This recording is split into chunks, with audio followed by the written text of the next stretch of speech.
भावनांची चेकलिस्ट मधून अधून जेव्हा स्पेशली कसं तरी होतंय याचा शोध लावूयात. जेव्हा जेव्हा आपल्याला कसं तरी होत असतं ना, या कसं तरीला कारण असतं.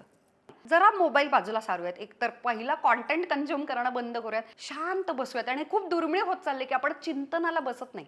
आपण शांतपणे छान स्वतःशी शेवटचं बोललं पाहिजे.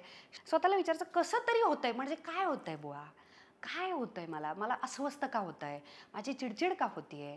माझी सारखी भांडणं का होत आहेत? मला राग-राग का येतोय? शारीरिक काही कारण आहे का? दुखतंय, खुपतंय का? काही घरातलं काही आवडत नाहीये का?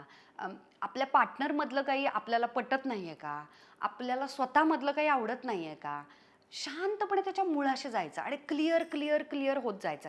आणि नेहमी एखाद्या इतक्या अस्वस्थ करणाऱ्या सतत आणि सतत होतंय ना, त्या भावनेच्या मुळाशी एक इतकं स्पेसिफिक कारण सापडतं ना आपल्याला आणि ते कारण मिळालं, खूप सारे प्रॉब्लेम सॉल्व्ह व्हायला लागतात. तुम्हाला कळेल की रोजच्या आयुष्यामध्ये बहुतांश च्या सवयी फॉलो केल्या जात नाहीयेत. जी वही मिळेल, जी डायरी मिळेल, जिथे कुठे लिहायला तुम्हाला जमत असेल ते लिहून काढा.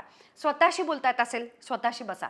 सकाळी बसता ते सकाळी, रात्री तुम्हाला जेव्हा बोलणं महत्त्वाचं, चिंतन महत्त्वाचं. भावनांची चेकलिस्ट मधून अधून जेव्हा स्पेशली कसं तरी होतंय याचा शोध लावूयात.